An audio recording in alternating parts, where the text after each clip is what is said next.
Nowadays, you guys have so much more technology at your fingertips. You have YouTube. You can find and study all this kind of different kind of stuff.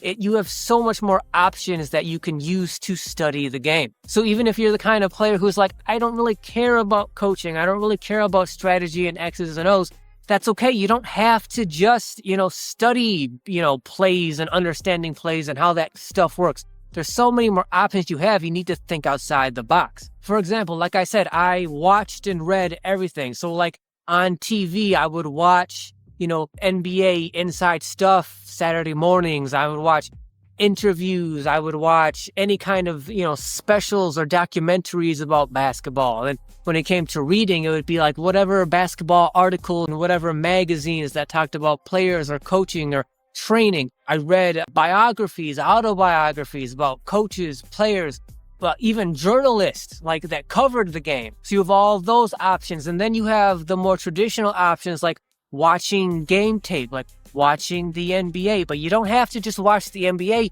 You can watch high school. You can watch college. You can study all of those players, figure out what they're doing right, what they're doing wrong, how and why are they doing that. Also, you can make game tape and study game tape of yourself in your own game.